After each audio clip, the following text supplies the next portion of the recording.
You want to start off? Sure. Let me just. Good evening, greetings, family, wherever you're joining us from. Welcome to the United States of Africa live stream on the Facebook page. My name is Angela Asantiama. As you can see, I'm joined by two glorious guests or colleagues as we commemorate today what would have been Marcus Garvey's 133rd birthday. So we just thought we would have a conversation around what honoring his legacy means, and specifically about Black nationalism, what it is, and the importance of it. Whilst we're teeing up here, if you just drop a comment, let us know where you're joining from. You know, what does celebrating Marcus Garvey's birthday mean to you? And apart from that, we will get right into it. I'm joined by two fabulous people, one Pan-Africanist sister, Lola Truitt, and brother Izzy Nwazo. Welcome, my dears. Hi. Thank you. Sister Lola, would you both like to do a brief intro to the audience for today's discussion? Yes. What I'm going to be speaking about today is Black nationalism. Marcus Garvey was a true warrior for his people. He wanted us to realize we deserve to have a sense of self. We should have pride in the Black race, and we should walk with our heads held up high because we come from lineages of kings and queens that are cultivators of society. Every civilization ever existed started within the continent of Africa, and that's why I can hold my head up as a Black queen with pride in who I am. Marcus Garvey, 133 years ago, started the Pan-African movement when he was having this grand parade of Black men dressed in these uniforms with their swords. 100 Black men out there marching. It was a sight to see in Harlem, New York. So many people were taken back by this. Black men were proud, but white men were full of fear during that time because they never saw this before. They didn't know what this phenomenon was. Black men speaking of having pride and having their nation, it really sent the country on guard. So he also had his own ship where he was shipping items here to Africans from Africa. Marcus Garvey was showing us then what we needed to do. We need to start doing for self, which means that we do not take help from people outside of our community because everyone has ulterior motives of why they're helping you. Marcus Garvey said, those who depend on another nation for their liberation and freedom will soon perish. And that is what's happening today within the continent and also here in the United States. We're still looking for political leaders to bring us liberation and give us reparations. We are our own reparations. We are our own liberation and freedom. How are we? We're going to have to fight for it. We're going to have to take it. No one is going to give it to us. So that's something that we have to get out of our mind. We do not live in a civilized society. As much as they try to pretend that they're civilized, they're still doing barbaric acts against our people globally. And they try to keep cameras from out there so they don't see how genocides are still going on within the motherland. And it breaks my heart very much to know that these things are still going on while the world goes around and no one knows. Can you still hear me? Yes, I can hear you, Sister Lola. Yes. Thank you very much. Yeah. I'm sure there's more to come. If I can just easy to himself. Greetings. Thank you very much. This is Chimere Nwozo from Nigeria. Greetings, all Africans. Happy birthday to our ancestor, Marcus Garvey. Like our sister rightly put here, Marcus Garvey did very great things for Africa, for Africans all over the world. We are proud of him. Marcus Garvey was many things. Marcus Garvey was many things to us. First of all, Marcus Garvey was an African. Marcus Garvey was a real African. He was an orator, a publisher, a philosopher, an economist, a businessman, a writer. Marcus Garvey was every single thing you could need in a leader. Because Garvey was born 17th of August 1887 in St. Anne's Bay in Jamaica. Marcus Garvey had many dreams. He had many dreams. He had dreams of economic liberation for Africa. He had dreams of economic independence. He had many dreams of political independence for Africa. He had dreams of rights of the Negro people. He had rights for all Africans all over the world. He had the passion. He had desire for the unity of all Africans, and he had the desire to bring all Africans back to Africa, or even allow some Africans to stay in other parts of the world, but to bring Africans to help to rebuild Africa. So Marcus Garvey had many dreams. He was a man of many dreams. So on 15th of July 1940, Marcus Garvey formed the Universal Negro Improvement Association. He formed this movement, this organization in Jamaica. In 1916, he took this organization to Harlem in the United States of America, in New York specifically. So Marcus Garvey began to implement his programs, his Black movement program. First of all, like she said, Marcus Garvey said, a race that is dependent on another will soon perish. And that is a basic fact. No race can depend on another and survive. So because of that, Marcus Garvey began many economic programs. We own grocery shops, laundry shops, we own our own ship, we own many things. Marcus Garvey employed several hundreds of Africans and began to build that spirit of self-confidence, that spirit of self-reliance in Africans, because he knew quite well that the white supremacists, they do not want Africans in America, and they don't want us to survive. But the only way for us to survive is to build our own system. And Marcus Garvey showed us the right example. He gave us a very shining example, an example that we need today. Marcus Garvey also began to talk about the rights of the Negro people. He had a conference in 1920, the ROBG conference, where he chose the ROBG as the color of the African people. You can see the ROBG, our sister, our host, with the ROBG flag. Red symbolizes the blood of we Africans. Black is our color, our glorious color. First of all, Marcus Garvey told us the black skin is not a symbol of shame. The black skin is not a symbol of shame. It's a badge of honor to be worn. It is a badge of national honor for all Africans. Marcus Garvey told us that green symbolizes the wealth of Africa. Africa is the richest continent in terms of resources. More diamonds have been produced in Africa than any other continent. More gold has been produced in Africa than all the other continents put together. Africa is very, very rich, very, very wealthy. We are the richest continent, we are the richest. So Marcus Garvey chose the ROBG to talk about the experiences, the wealth of Africa, and the future of Africa. So he talked about our rights. He declared that we, all Africans, we had the same rights with other people of the world.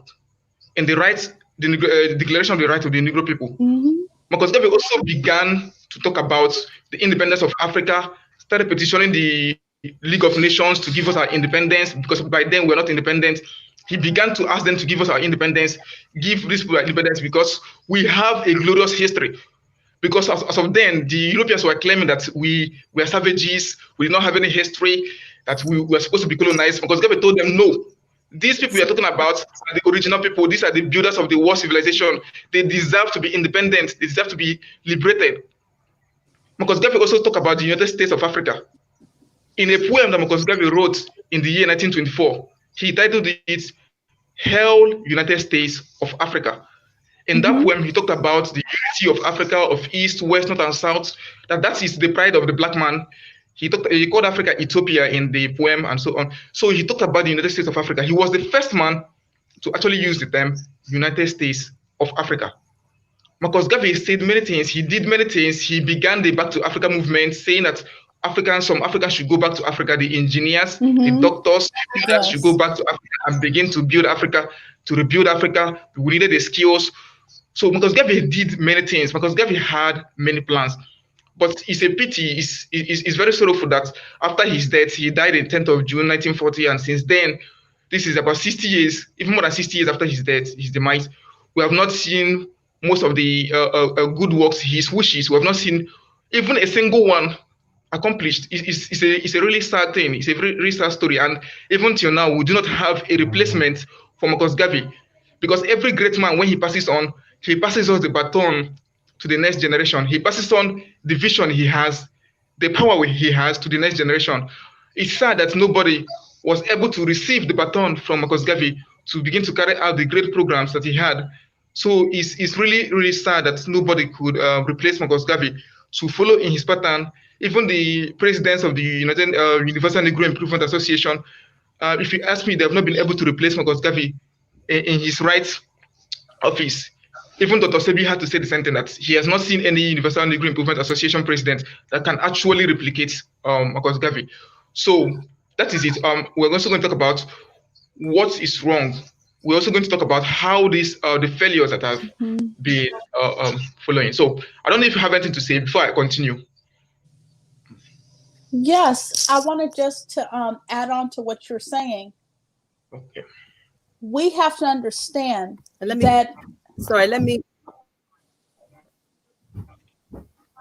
Sorry, sister, go on. I'll bring on the guest while you're speaking. No problem. Producing that, okay. Please do. So what you're saying is that we have no one else that could replace Marcus Garvey. And I'm going to tell you something. To replace him is really hard, because a lot of us don't really understand why we need a nation. A lot of us don't understand what it is really to be free. A lot of us have not basically, a lot of us have not freed ourselves mentally. A lot of us are still mentally enslaved, a part of the system of white supremacy. We feel that everything is fine when everything within Africa is not fine. That's why you have Chinese coming over there colonizing parts of Nigeria. You have them colonizing a lot of these places because the people feel that they're helping them when they're not. That's like if I cooked, if you came to my house and you cooked for me, right? I ate the food and I gave you crumbs of what she cooked. Why are we still allowing this to go on? It's because we're still psychologically damaged by mental slavery. We have to understand that we have to have pride in who we are as a people for things to change. Here in America, a lot of Black people I talk to, they'll tell me, well, I think that Black people just need to get over slavery. We need to stop trying to worry about having our own nation and just integrate with everyone else. And that's why we're dying. That's why we have no respect. That's why we're still being murdered by law enforcement. That's why we have the largest incarceration with Black men here in America, because we have not fought for our own nation. Now they're trying to get rid of us because they don't want to pay us reparations. That's what a lot of this genocide is about. Here in America, we used to be 26%. Now we're down to 13%. They're killing us. And that's something that needs to be spoken about. It does. I just want to bring in now a brother that has joined us, Elijah.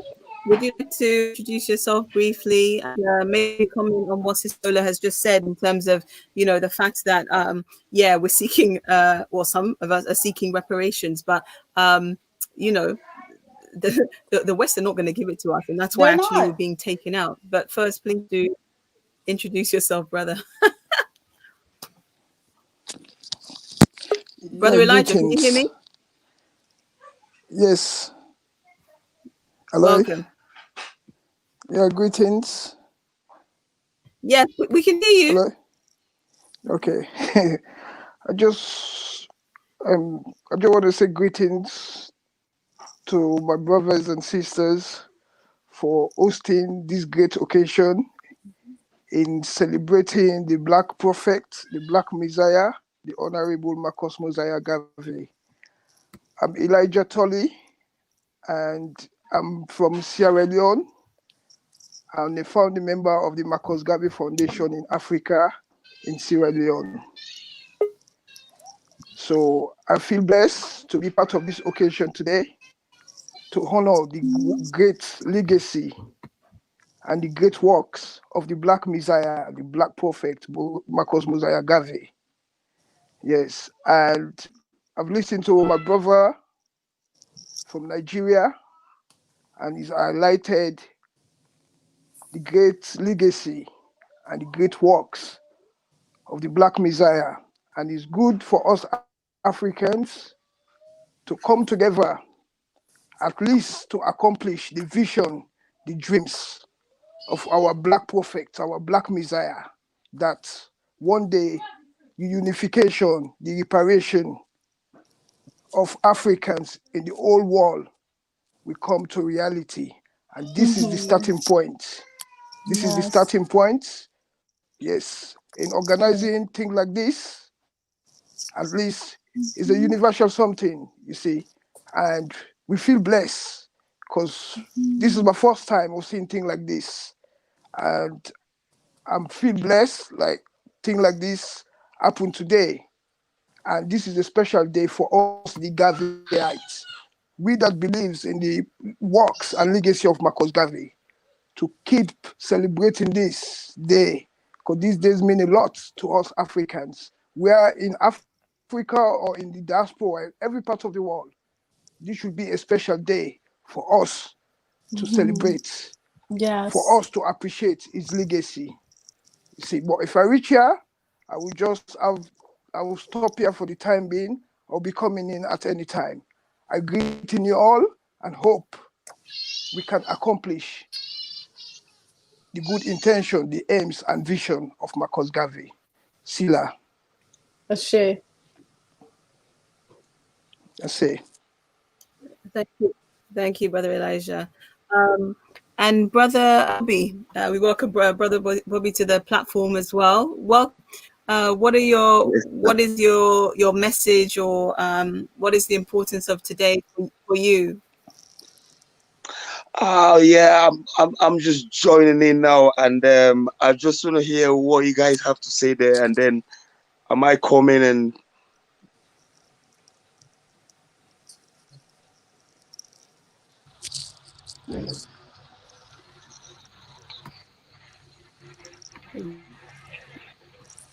Okay, thank you. I think I remember that picked up this question of the reparations, and I think we seem to go back and forward to this, Sister Lola, because you're saying that.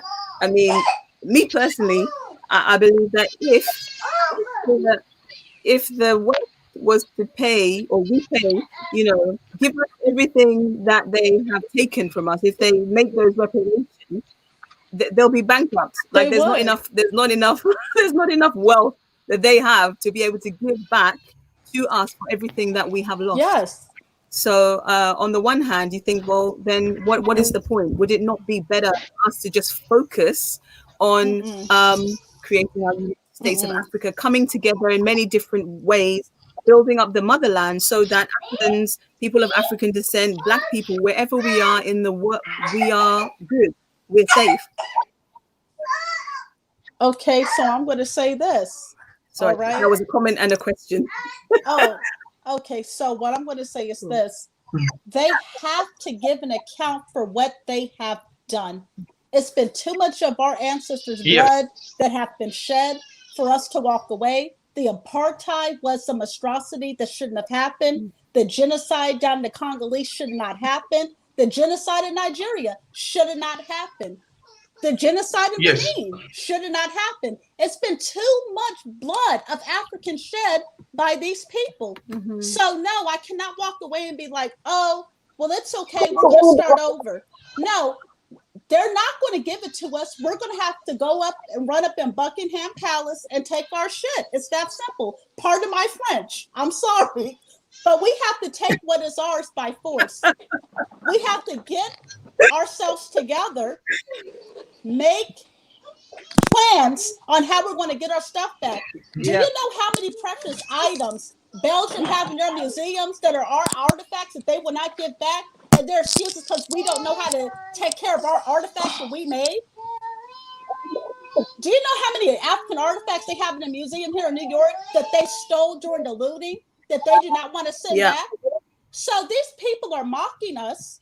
They know that our artifacts have power to them. That's why they don't want to give them back. These things They stole. They do not want to return because they already know They that have to without return. our resources, they would be a third world nation. France would go to a third world country overnight if they had to give their resources back. So they would not be able to self-sustain themselves without our resources. So that's why we need to take our stuff back and do right by our people. It's time. I do not want apologies. I don't want to, I'm sorry that happened. I just want my money, and I just run me my money. Give me what belongs to me so we can have our own nation and then lock y'all out. That's what I want. Forget forgiveness. If forgiveness is over, it's time to rise up and fight. That's what I'm on. Yeah. A lot of people are afraid. I'm sorry. That's what I'm on. Yeah. Brother. Yes. Brother Easy, what do you have to say about that? Lola is correct. Look, take for example, Zimbabwe is going to pay or has pledged to pay $3.5 billion to white farmers in Zimbabwe. These white farmers stole our land, and we are paying them reparation for stealing our own land. Now, these white folks enslaved us for 400 years, 100 years of black codes, segregation, racism, colonialism, and they are asking us, please just forgive us. Does it sound right? You stole from me and you're asking me to pay you back. Now you also robbed me and you're asking me to forgive you. So they're using double standard against us. Okay, we're forgiving them, but they have to pay. We need justice. Forgiveness or no forgiveness, they are owing us and they must pay us. Even if they're going to go bankrupt, they have to go bankrupt. Because for 400 years, Africa was bankrupt. For 400 solid years, Africa was bankrupt. Another 100 years, Africa was bankrupt. Africa has been bankrupt for over 500 years now. So the Europeans, they have to pay. America has to pay. Even if they're going to be bankrupt for the next 5,000 years, they deserve it. So that should be done because it is just. Justice means giving to somebody what the person rightly owns. And we rightly own those 500 years that they took from us. And they have to pay us for those 500 years they stole from us. That is justice, and that cannot be negotiated by anybody. And that is what we are pressing for. We press for reparation. $50 trillion for every 100 years that they enslaved us. 50 times 5 centuries is $250 trillion. They're going to pay it. The Europeans are going to pay. While America, they're going to pay. They are owing us. So how are we going to compensate them in Zimbabwe? And now our own people that they stole, we're going to leave them? No. Look at the amount of damage to African Americans. African Americans now refer to themselves as bitch. I'm a hoe, I'm a bitch, I'm a dog, I'm a this. Because this is because of the damage that they did us. They treated us as dogs. They made us believe we're animals. Now the damage is still in our minds, it's in our psyche, and it's causing us so much problems. So they cannot say we are forgiven. And they're still killing us even till now. How many black presidents have we had in America? None. How many black presidents have we had in America? None. Even Obama it's mixed race. He was a coconut. Obama is a mixed race. Imagine. He wasn't even Obama was mixed race. Now look at the amount of damage they are doing to us. Look at how they're treating us, even in Africa. They're still colonizing us, and they're asking us to forgive them. What kind of forgiveness is that? They are owing us, and they must pay back what they took from us. That is a simple law. It's a simple logic. If you're owing somebody, if you had a debt, you have to pay the person. Then ask the person to forgive you for delaying the payment. So they are owing us. They pay us back what they owe us. Then apologize to us for delaying in payment. So that is what they're going to do. So we demand our reparations. The reparations must be paid to every Black American, every African American, and must be paid to the continent and the people of Africa who were plundered, who were destroyed, who were captivated, who were captured because of 500 years of exploitation. Look at where Africa is today. Look at the GDP of the whole continent of Africa. The GDP of the whole continent of Africa is less than the GDP of Britain. The GDP of Africa should be around $1.something trillion, and that of Britain is still about $1.something trillion. Look at poverty in Africa. Look at the starvation. Over 600 million Africans are without electricity. Because of what? Exploitation. Africa Africa is the greatest continent. Africa was doing very fine before these white folks came and destroyed everything. We built the greatest pyramid. We built everything that they cannot even build now. But look at where we are. And they are saying we should forgive. Forgive what? Look at the genocide they caused in Nigeria. Over 3.5 million Biafrans died. What about the Mau Mau uprising in Kenya? Yeah. Over 50,000 Kenyans were killed in the Mau Mau uprising. What about when they colonized Zimbabwe? From 1889 to around 1895, tens of thousands of the Ndembele and Shonas were killed to colonize the country, to take our land. What about in Namibia, the Hereros and the Namas who were killed? Over 90,000 were killed by the Germans. Which injustice are we going to live? What about France that tested nuclear weapon in the Sahara Desert? What has been done? Gaddafi was forced to pay $2.7 billion in the year 2003 because of the Lokabi bomb blast that occurred in the year 1988, 21st of December 1988. Gaddafi was forced to pay about $2.7 billion to the families of these 270 victims. Why did they not forgive him? Gaddafi did not even carry out the crime. A crime he did not commit, he was forced to pay. So now they're asking us to forgive them. Forgive what? They're going to pay the reparation. We deserve the right that other people also deserve. Look at the Germans. The Germans are paying reparations to the Israelis. So why is our own case different? So they are owing us, and we're going to begin conferences. We're going to begin to host conferences or programs. I'm going to contact Daniel Wabono. We have to host a conference on reparations because we need to start talking about this reparation. Look at those people who steal from us. They talk about reparations. We that were plundered, we don't talk about it. We hardly make mention of it. So we're going to make it very serious. In the year 1993, a Nigerian, I don't know if you have heard about him, MK Wabiola began to talk about reparation. He held a conference. He actually won the presidential election that same year, 1993. From the information we got, the colonial masters prevented him from being sworn in to become the president of Nigeria because of the reparation agenda he had. So look at what these people are doing to us. So we deserve that reparation. If Marcus Garvey were to be around, he would have been present for that reparation by now. If Marcus Garvey was alive, he would have been talking about the United States or the United Continent of Africa. So we need all this. These are the things that we need now. Marcus Garvey's legacy must not be rubbished. We have to go for all those things that Marcus Garvey talked about. For example, look at Africa. We still do not have an African parliament.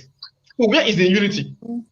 Where is the unity? Because the parliament is the institution that unites the leaders. Exactly. So where is the African parliament that unites the people and the leaders? Can you see the comment that we've got?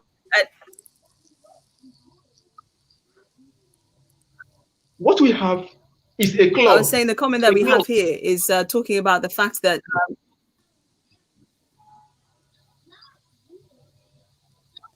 did you want to get that? Sorry, I was just drawing your attention to the comment that we have on the screen, which is coming back to something.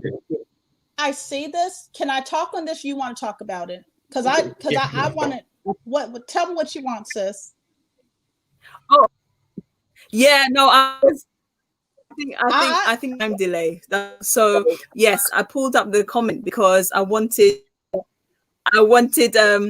a view, because here talking about the fact of yes, we are talking about the fact that we need reparations, we should seek them, what has been done to us, and here is the what we all know is that there are parts of our communities where we're killing ourselves as well. So my question in relation to was that, imagine we reparations, right, and we get the reparations that we are seeking and we want, but if leadership is the same leadership that in many places that we can complain is corrupt, how are they going to help us? May I speak now? Okay, go ahead. Okay, yes, go sis. Okay, I'm calm. That's the same thing they say here in the United States. It's the divided status. I'm sorry. They say black on black crime, but it does not exist. When you think about it, people commit crimes against people in their own communities. A lot of this violence is the repercussions of what colonialism has done to our people's minds. When you have devalued a person, dehumanized them for the last 400 years, will you see a value in another person within your own community when you've been taught that you were nothing and your life is not worth anything? So the violence that we're perpetrating against one another comes from our psychological damage. We have to look at the psychological standpoint. We never got therapy or counseling after slavery was over. We never got, after a few of these countries got their independence, they never got counseling for the apartheid. We never got counseling for the amount of violence that was perpetrated against us.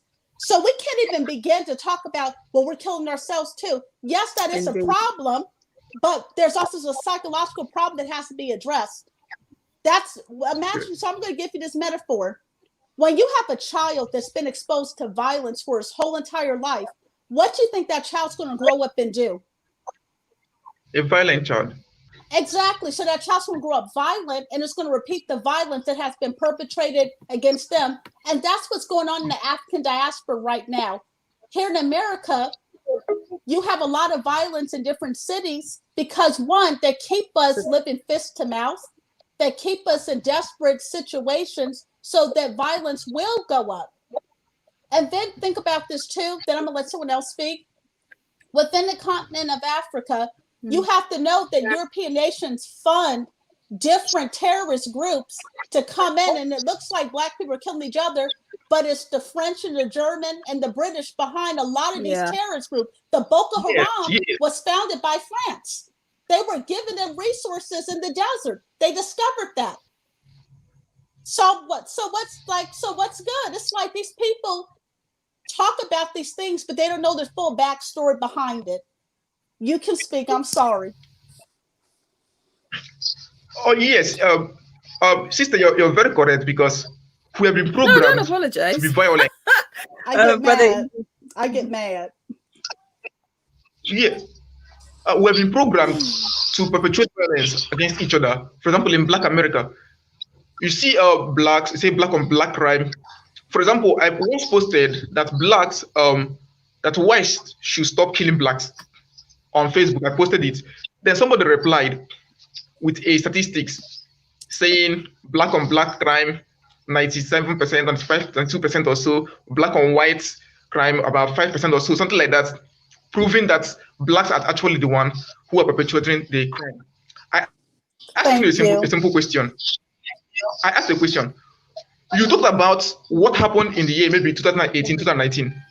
You left out the 400 years of slave trade, the 400 years of violence, of programming of violence, and you went straight to what happened last year.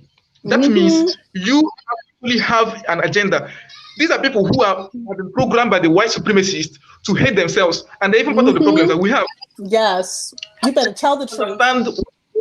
In the context of African history, of the history of the past, they just pick up what happened last year and begin to generalize everything. They do not want to talk about what the Europeans did to us, how they forced us to kill each other, how they divided us, how they made us to hate each other. They didn't talk about all those things. They just go straight to look at what happened last year. So I had to debunk and destroy the argument, and they had to flee away, to flee. Now you come to Africa, the same thing is happening in Africa. The colonial masters, when they came, what they do? They put ethnic groups against each other. For example, we know what is going on in Nigeria. A system that was put to make one ethnic group subordinate to the other. How would a system like that be sustained? And the Europeans, they are the ones monitoring the institutions. If you try to disrupt the institution, next thing they assassinate you, they kill you, they remove you, they look for a way to remove you from the way. So they have put a system that perpetuates the evil that they have. What we now need is a new crop of leaders, a new crop of leaders who think differently, a new crop of leaders who would not accept the colonial mode, who have a new paradigm, a new attitude, a new way of thinking, a new culture, new leaders who are not like the past leaders, new leaders who will not bow to pressure, new leaders who have a real vision for Africa. leaders with a vision, leaders who are ready to give up everything to make sure that Africa gets the right service. Yes. That is the kind of leadership that we need, so that even when we start getting our reparations, those leaders will come together and rebuild Africa. I know that leaders like that are rising. Leaders are rising in Africa, because the conferences we are seeing today, we are not in the past. We're not holding conferences like this. We used to hear about the Pan-African conferences that used to hold maybe once in 10 years or once in 20 years. The first one held in 1900, organized by Henry Sylvester Williams or so. Since then, they hold just once in 10 years. But now we're holding conferences on a daily basis, on weekly basis. We are sharpening our minds. We are bringing out new ideas. We are solving problems even before we encounter them, so that when we not encounter the when we not encounter the problems, we are going to have the solutions. So I believe that the way is to these conferences we're having is the solution. These conferences will bring new types of leaders, so that even when the reparations come, these leaders are not going to sell us out. They're not going to sell us out. So the leaders that are rising now have a different mentality. We have a different mentality. So we're not going to be like the past generation that sold us out. So that is the key to solving the problem of bad leadership. You replace bad leadership with good leadership. So those good leadership will then fill the vacuum that bad leadership created, thereby solving the problem. Because without leadership, nothing can be achieved. Because according to John Maxwell, everything rises and falls on leadership. And that leadership is what we are now building, we're now providing. Because leadership comes through education. Education, according to Mandela, is the key to change the world. Education, according to Mandela, is the key to change the world. So the education that we are having is the key to having the type of leaders that we need. So the more we keep sharpening our minds, the more we keep educating ourselves, we're going to see that we will add value to Mother Africa. So that is the key. So the key is leadership. So that is it. Sister Lola, did you want to say something? Yes. I'm sorry. It's like, one, the education is the problem. We have to take European learning out of our African continent. How is it Europeans learn European history? Asians learn Asian history. Africans learn European history. What are they trying to hide from us? Yeah. We're the only nation of people that basically look at European history and accept it as our own, and that's not our history. Here in America, they tell us our history starts with slavery. Our history is 84,000 years older than European history. Of course. So they go to great lengths to lie and tell us that, oh, you were always a slave, when that's not true. So the first thing we have to do is strip our schools in Africa of European learning and put the truth out there. Because I'm going to tell you something. Yeah. As long as you have a European mind about your own people, you're not going to have value in yourself. You cannot look at yourself through a European mindset, because you're going to hate yourself. And there's a lot of self-hate within these African leaders right now, because they think that they're better. They don't even see themselves as an everyday African, because they have a European education. They have a European wife 95% of the time. And they don't really see value in who they are. So they think by cooning out and, selling their people out, that makes them like the oppressor. Everybody want to be the oppressor now, because they've been oppressed. We have to deal with our education and our psychological problems that we have as a nation of people before we can even begin to start. Absolutely. That's something that has to be addressed. I was agreeing with you. Yeah. Yeah, it's called we put emotions to it, emotions out. Core effect, like what you were saying earlier, is that we have learned and be conditioned to think, to act, to see ourselves and other people in a different way. And no one's mentioned, well, maybe you have. I was going to say nobody's mentioned it this evening about the mindset, but usually they talk about mindset. Yes, it is huge. Mindset is huge, and there's only so much that you can change the mindset of someone by educating them, not formal education. But what I mean is there's only so much you can do with mindset if you have not first addressed somebody's survival, their basic needs. You can't lift the people if they can't eat, if they don't have anywhere to sleep, if they're constantly subject to abuse, and Yes. you need to create at least some small haven of relief so they can say, okay, so who am I? You know, what is it that I'm supposed to be doing? And do you imagine if each individual has within us, and we know that we have a lot of self-hate, because you just have to look at us as a people, and as a collective people, it starts with one individual at a time. So we all carry that to some degree, you know. Yes. Correct. So I do agree with the education. I'll take that to be learning, as in not formal education, but it's literally, as some people say, unlearning the misinformation that we have been fed, and relearning or learning for the first time what actually is our history, which, as you say, started way before slavery, maybe the word even came into existence, right? Yes.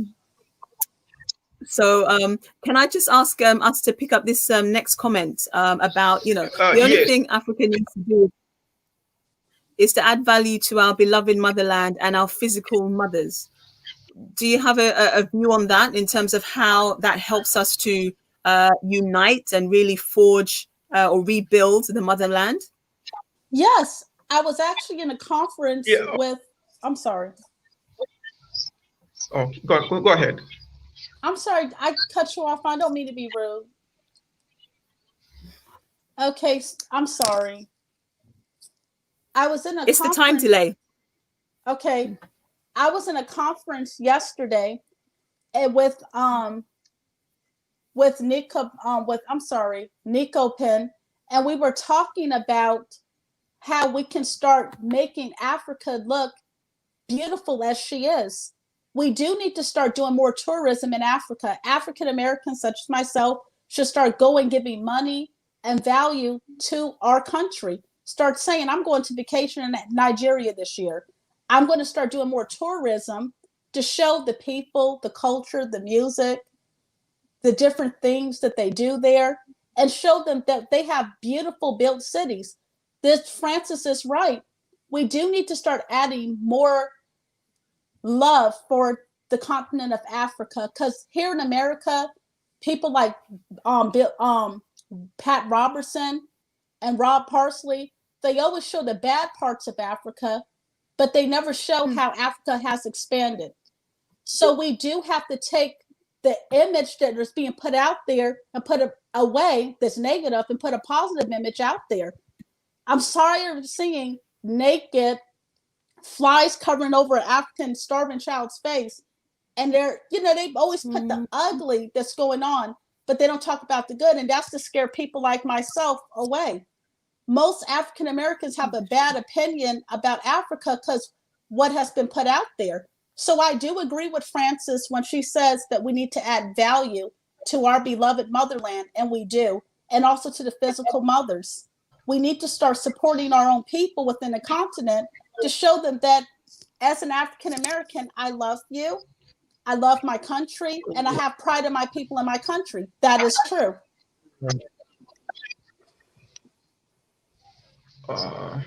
Brother, what would you like to add any? Okay. I agree with the what the commentator said, and what our sister just said, Lola. We need to add value to the continent, and one of the ways to add value to our continent is by utilizing the resources we have in the continent to build the continent. For example, Africa is rich in different mineral resources. Over 30% of the remaining natural resources, mineral resources, are in Africa, and most of these resources are taken away raw to Europe, to other parts of the world, refined in countries, and brought back to Africa. So that is not adding value to Africa. That is to take the value away from us and give it to the Europeans. For example, we have in West Africa, you have Ghana and Ivory Coast, who are the two largest producers of cocoa. But where do we have the cocoa factories? We have them in Switzerland, we have them in France, we have them in UK. So with that, we're taking away the value from our continent. So we need to use the resources in Africa to build Africa. We need to use the resources we have to build Africa. That's how we add value to the continent. by using what we have to build what we have. Another way is we have to stop corruption, because corruption destroys what we have. Corruption destroys a nation, a country. So the more corrupt we are, the more corruption we have, the more we lose value. So these are the ways, these are the things that remove the value. Corruption devalues a nation. The more corrupt a nation is, the less investors the nation attracts, the more the people become poor, even no matter how rich the nation actually is. So we have to work on corruption in Africa. We have to also begin to project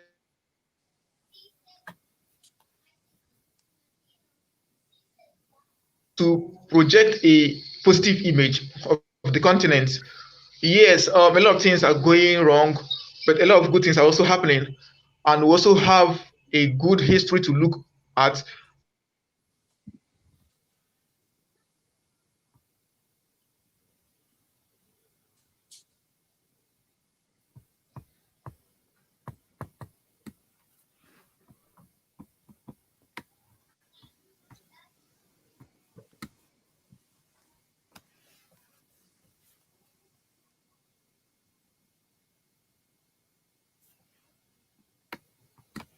Can we still hear Brother Easy?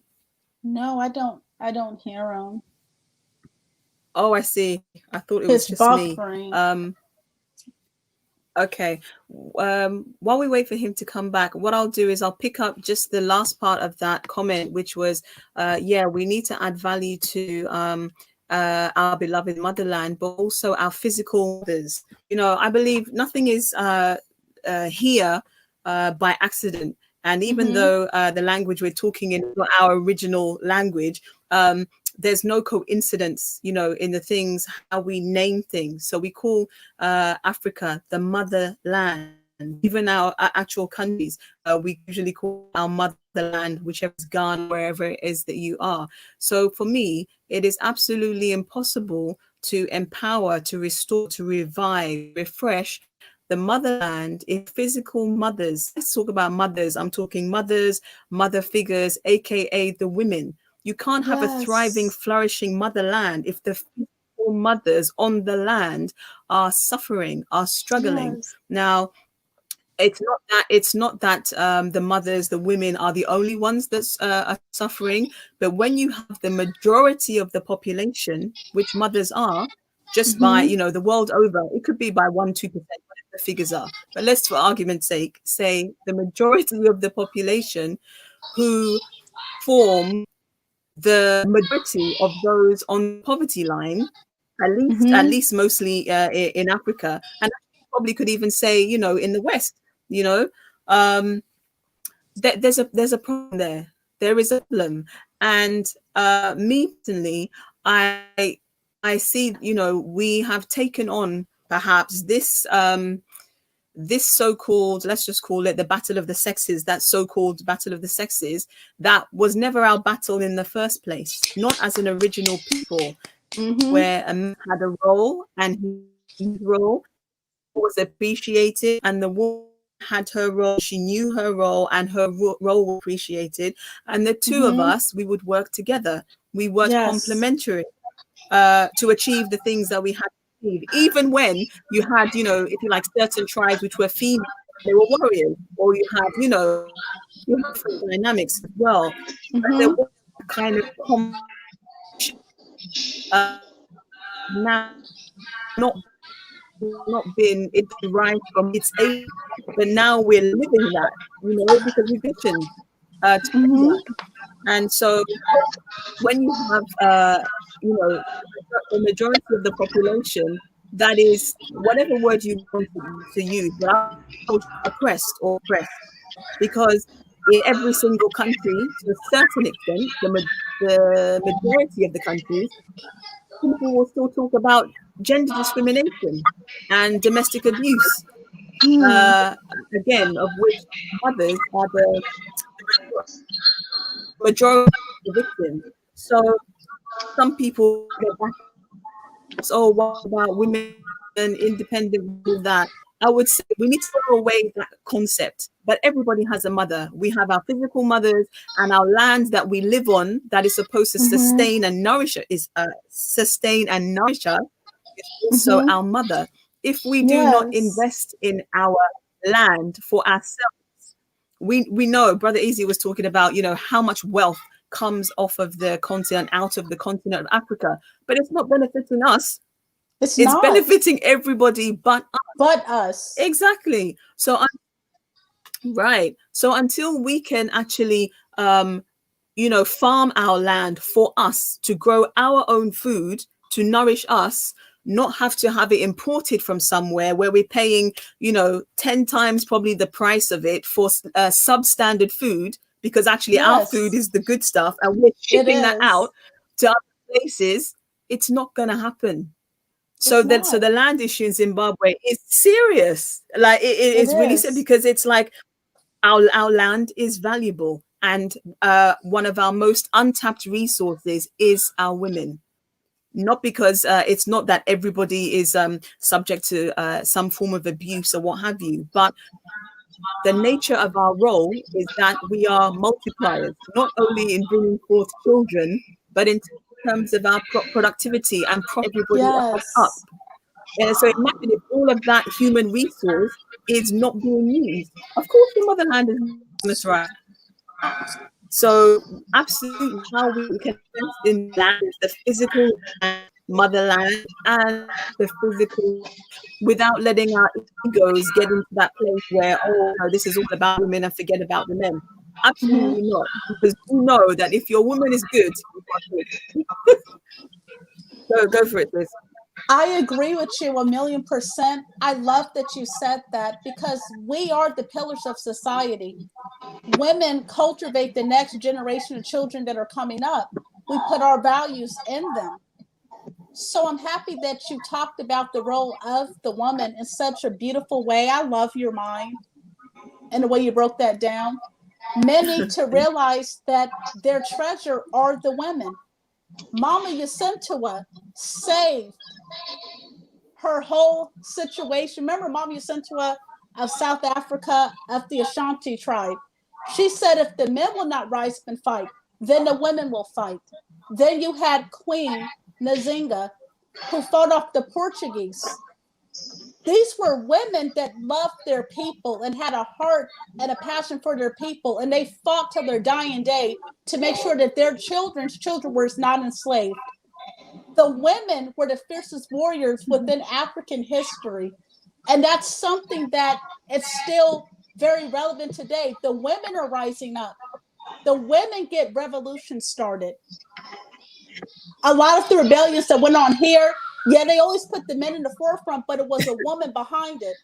When us as African women, when we get upset and we say handle it, you don't handle it, we're going to get it straight. And when it's straight, they be like, nah, baby, calm down. No, don't tell me to calm down, because I'm going to handle it now.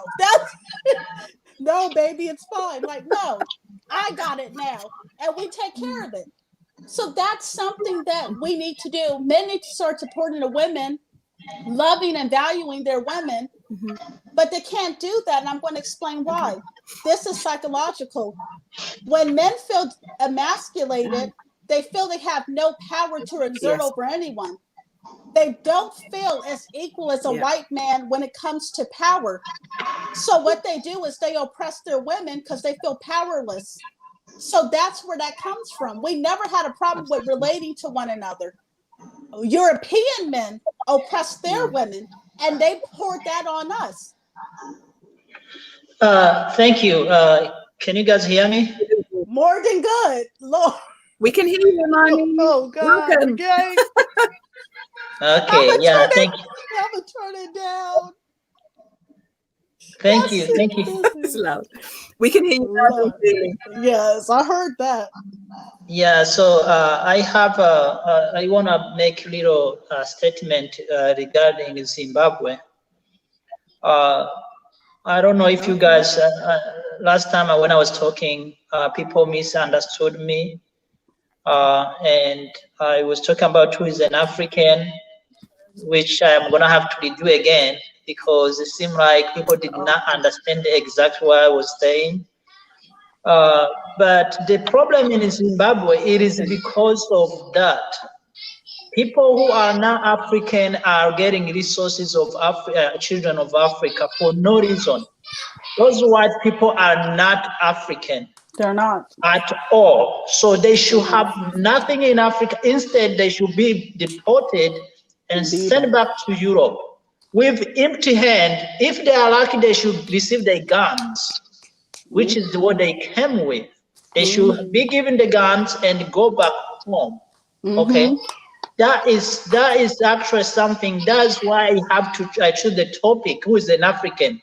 Until when we understand who is an African on African continent and who is an African outside of the continent, we will always fighting, and we will always try to unite people that we can't, because we have to define and to have the line, to draw the line who is an African. Just because you are born in Africa does not make you to be African. Our African identity is not applied like how you apply for green card and passport in the US and Canada and Europe countries. That is not us. That is European mindset, so they can come and steal from us with their passports and pass through the airports so quickly and receive, take whatever they want to take. Whereas we can't even use those passports to go anywhere. Exactly. So the idea of African, it has to be understood by everyone that we don't receive citizenship because of where we are born. We are born with it. So you don't have to be born in Africa to be African, or you don't have, like Jamaican are automatically African, even though they are not born in Africa. Most of them, though, because there's some other people who are not African, because there is other people who live in Jamaica that are not African descendants, or like Brazilians. Many people in Brazil, they are African because they are black, they are African descendants. So I think that is one I want to make a comment there, that we have to define the solid definition of who is an African clearly. Forget about the Western way.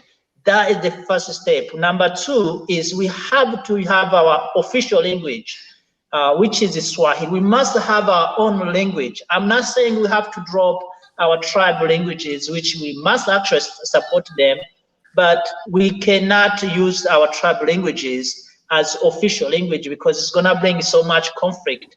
If there is anyone from Nigeria, you know how Yoruba, Hausa, and Igbo, they always fight. Ethiopia, Amharic, and Tigrinya and Oromo always fight. So we have to have an official language that we recognize as official language. When we talk our business, we talk in our official language. When we go back, those who are from US, they're gonna have the local language, which is gonna be English. The ones in Brazil, Portuguese. The ones in South America, like Bolivia, Colombia, Spanish. The ones in Haiti, Creole, and Jamaica, Patois, and the ones maybe in Mali, Bambara, you know. But when we meet all of us Africans, we will be talking in Swahili, not in French or English or Arabic or any of those languages. So we have to also address that as an issue, because you're not gonna talk about Pan-African while you are talking in English or French or Spanish. By the way, I speak French, Spanish, and English as well, and Swahili, of course. So I know exactly the importance of language when it comes to build a nation. No language, no nation can be built. It's impossible. It is not gonna work. So we have to really put effort on the language. And we're lucky because we have one Swahili, which is very easy to learn, which is very already spoken by many people in different backgrounds. If you speak Swahili, if you want to learn Swahili but you speak Spanish, then you're gonna have to join possibly people from Mozambique who speak Swahili and Spanish or Portuguese. If you speak Swahili, you want to learn Swahili, but you speak French, you may need to join people from Congo, Burundi, and possibly Rwanda. If you want to learn Swahili, you speak English, you're gonna have to join people from Tanzania and Kenya and possibly Uganda and so on. So we can have easy way to learn Swahili now more than it has ever been. So I'm convinced that unless we speak our own language, the idea of being colonized and being controlled and being looked down, it will continue. Mm-hmm. It will definitely, because these Europeans, they will always stick their nose in our business. Yes, they do. Anytime, if you speak their language, oh my goodness, like they will be like, oh, okay, you know, yeah, like, come on. So I think that's what I want to talk to you guys about. Another one is about money. Mm-hmm. So there is no freedom for free. You have to understand that the way you are planning to pay for your house, the way you are planning to pay for your meal, the way you are planning to pay for your t-shirt or your whatever your basic thing is the same way you must have planned to pay for the cost of uniting Africa. And we don't need more than 100 people to do that. Really? If we get 100 people, that's even too many. Yes. We can, and again, also, we don't need leaders. Those leaders in Africa, they are not going to unite Africa. They're not. They will never do that because they're already greedy. That's the birth of Africa Union was the fail of uniting Africa, actually. If you don't know the history of Moravia and Casablanca groups. So there were 5 group countries that want to unite Africa by there, and the other ones say no, we don't want to unite. We just want to create some stupid thing like Africa Union. You know, since 1963 until today, they have done nothing. They haven't even bought a soap for someone. So those leaders who are in Africa Union and who are our leaders, the presidents, they will never unite Africa. It is your responsibility. It is my job as a citizen to unite Africa. Yes. So we have to dig in our pocket. We have to spend money. We have to trust each other, and we have to kind of do collaboration. So you know who's doing what. Okay. Yes. Sure. Do there is any question right there? Yes. Thank you very much. Go ahead, sister, then I'll bring in Brother Aliu. Go ahead. I'm sorry. So when you're saying, like, I do agree with you with the national language, and I do want to take time to apologize to you. I misinterpreted what you said entirely. Now that I'm able to speak to you, I agree with you 100%. We do need our own national language because language is important because that brings unity. I'm with you on that, brother. It is important that we also start putting value, like you're saying, with resources and money back into our country. I agree with you. Let me know what needs to be done so I can start making investments. Yeah, definitely. So when it comes to identity, and I think I was not, it's not the first time because I have done a video before about who is an African, and maybe I should have done better. Because I think maybe next time I will start maybe from people who are not born in Africa. Maybe I will start with African diaspora, okay?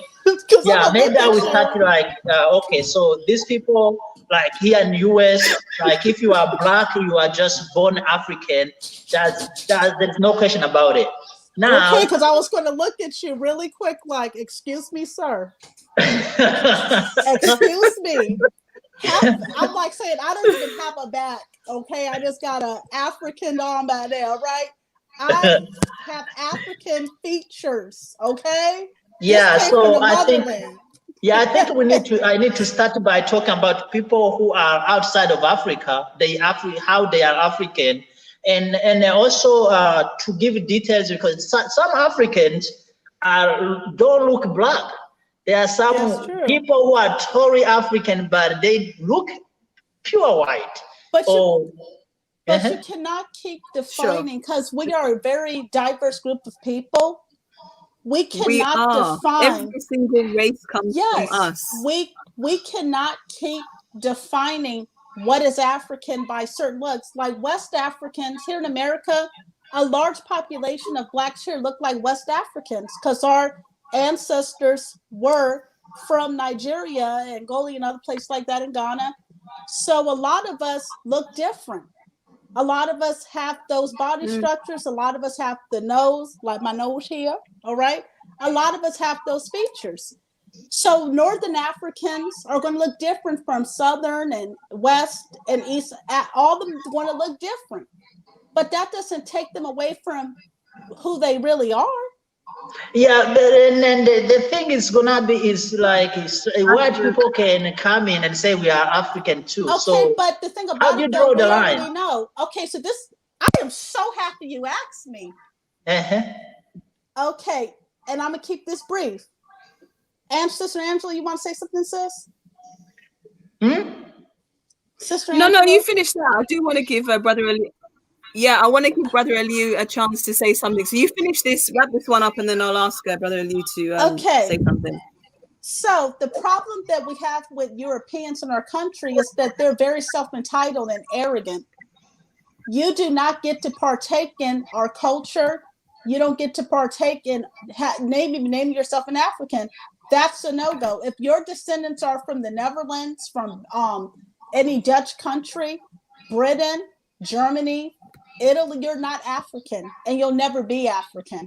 I don't care how long your parents stole someone's land, you'll never be an African, and you got to keep it that way. Okay, how about if someone jump in from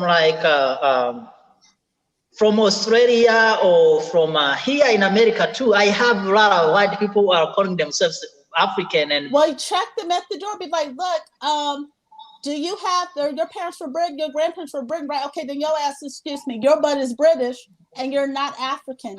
And I dare you say that because you're not. You're not. Yeah, so don't you think maybe looking DNA will kind of take them out? Repeat that again? Looking DNA. Are we going to have our own DNA labs where we can actually do our own DNA coding? Because European DNA companies lie a lot about your genetics.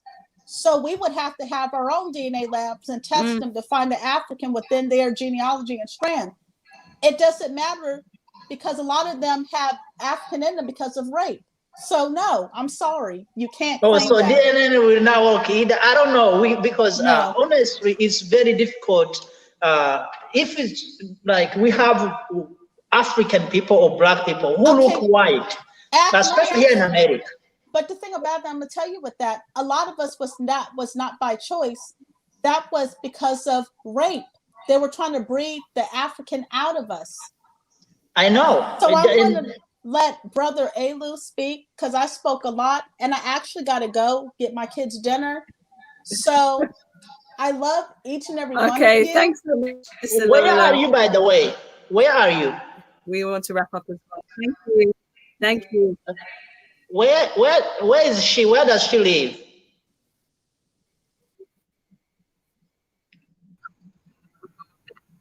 In the States. Should I continue? Yes. Yeah. Brother Aliu, welcome. Please do make a contribution. Sorry you had to wait so long.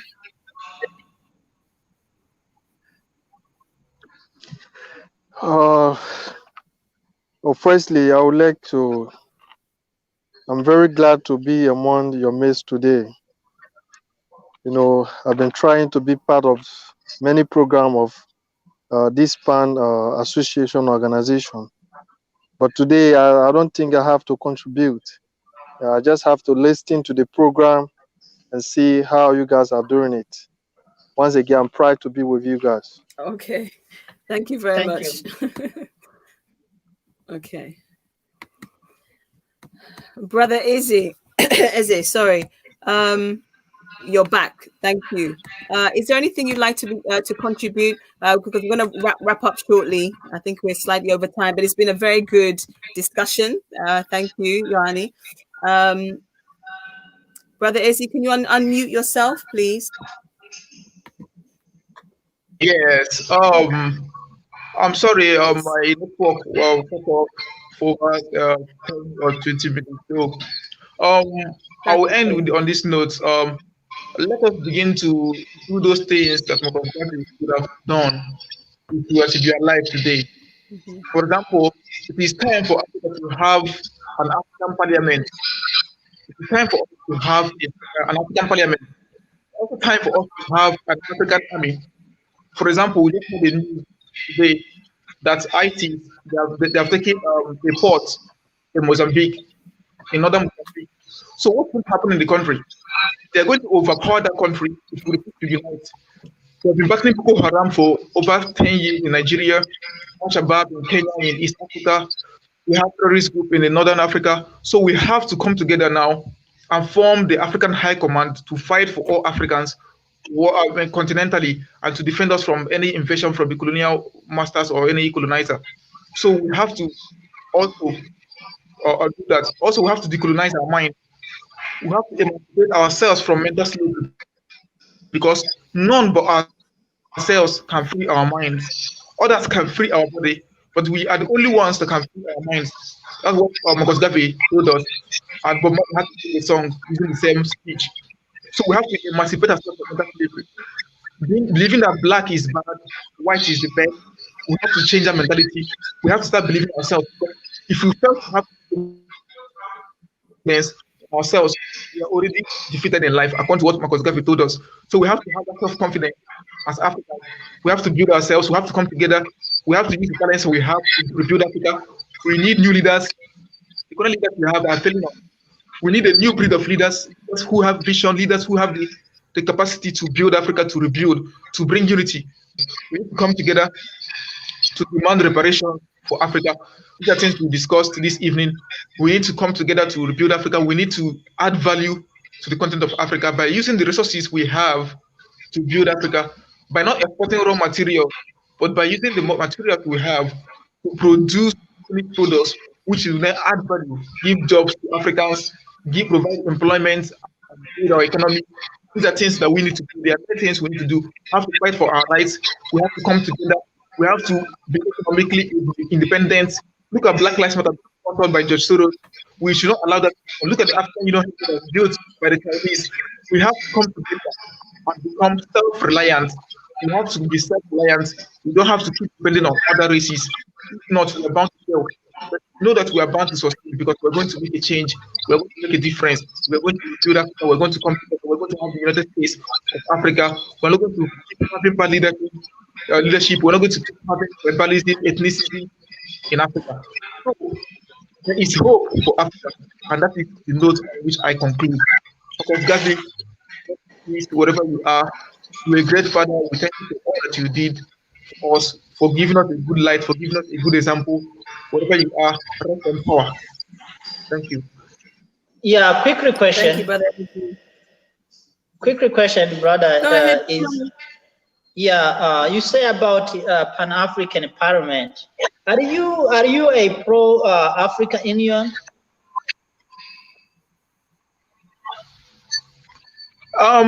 African Union, if you ask me, it's not actually what we need in Africa. I'm not actually pro African Union. What we need in Africa, if you ask me, and if you ask our ancestors, the Casablanca group is the United States of Africa. But since we are delaying to have the United States of Africa and we have the African Union, what we now have to do is to now go a step further to now have an African parliament. So I'm not actually in support of the African Union the way it is. For example, there's a speech I made, just a snippet I made. What we need in Africa is not the African Union or the SADC or the EAC or the ECOWAS. What we need is the United States or the United Continent of Africa. So I'm not pro-African Union.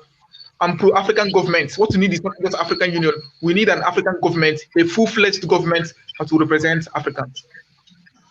And okay, so yeah, I understand that. That's very good. Thank you for that, the clarity. Now, how do you think we're gonna do that? Do we have to almost create a new one, or do we have to shape Africa Union, or how that is gonna work? Okay. Brother Ezzy, I don't know if you want to answer that question, but then we are taking closing remarks so that we can wrap up the discussion, Brother Yanni. Brother Ezzy, do you want to answer that question? Oh, yes, let me answer then. We can then conclude.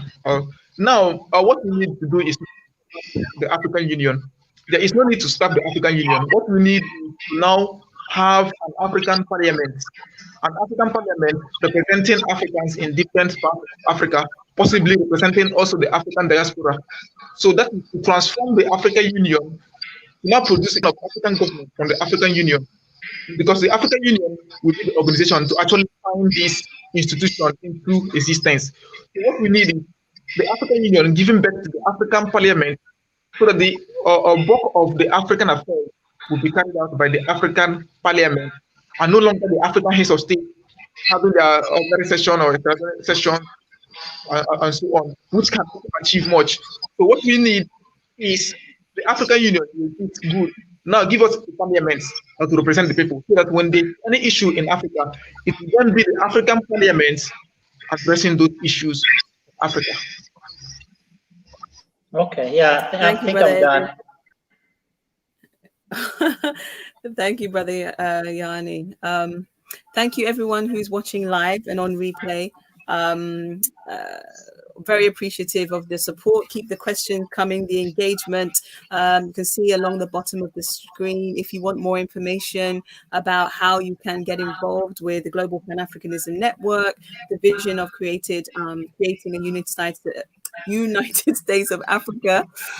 Please do WhatsApp the number on the screen.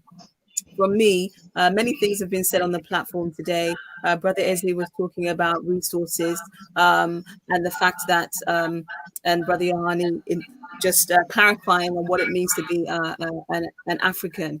I will repeat what I said earlier. There is a lot that we have to do, but when we look at resources, the two resources that are grossly underused on the continent are our motherland, the physical land, agriculture, and the women. And these don't exist by themselves. But when you have all these things that we're not actually using for our benefit, we're not going to be able to move forward. And yes, we talk about leadership. There are people who give birth to the leadership. We talked about education. Our mothers are the first educators. They're not the only educators, by no means, but the first ones that start shaping the mind, the experience of the children is the mothers.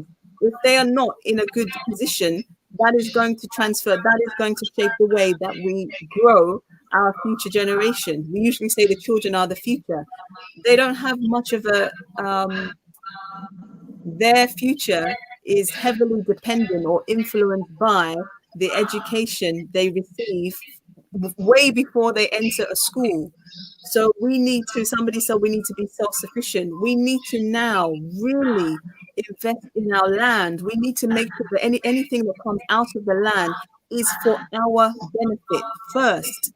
Of course, there's lots of agreements to undo. We know that. And I think discussions are being had and things. We do need to do that. But the land must feed us first. It must nourish us first. And if we want more hands to do that work, we need to empower the women. No, we don't want to sit there and be doing anything, but there's only so much we can do when we are being sat on.